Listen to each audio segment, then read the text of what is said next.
I feel so moved by the words of our faith community.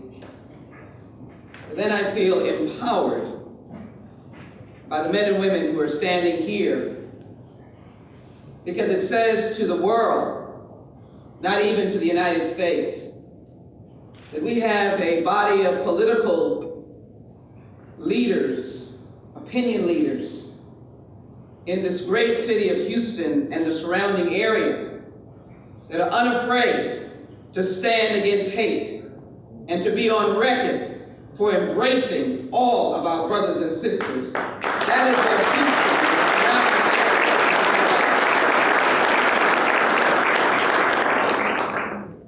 is. So my brief message to you, and I'm delighted to be with my colleague, Congressman Weber, and to have the representative of my colleague, Congressman Al Green, and to stand with State Representative Alma Allen, and representatives from council offices, Larry Green, and the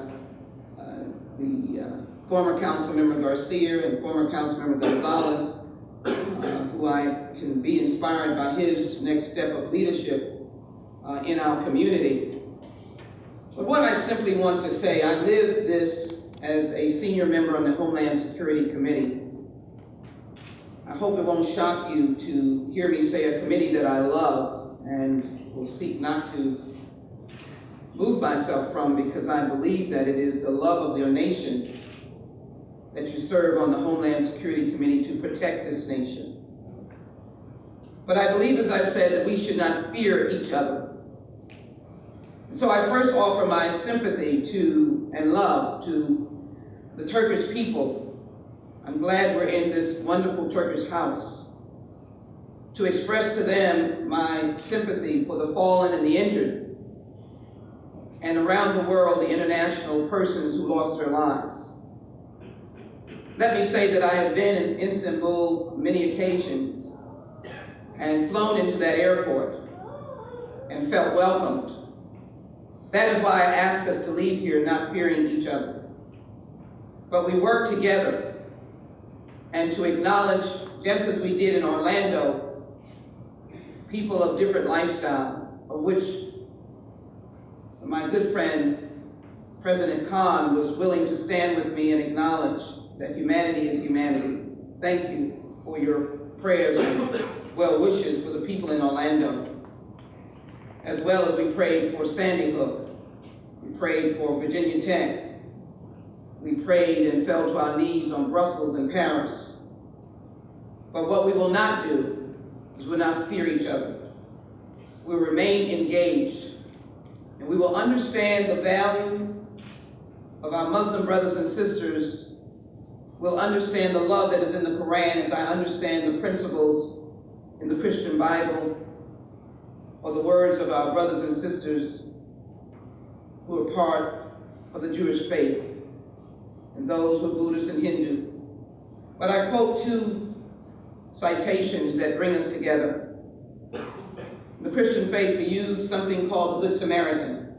And in brief, it simply says that we do not pass by our fallen brother or sister. We're not too busy to bend down and help them and love them. And I live by that, both in the political world, the world of international diplomacy and engagement, and seeing my brothers and sisters in the way they should be seen. But in the Quran, it also says that in giving respect to Allah, if I may paraphrase chapter 2:36, that in fact, we are to do good to our parents, our relatives. We are to help the needy.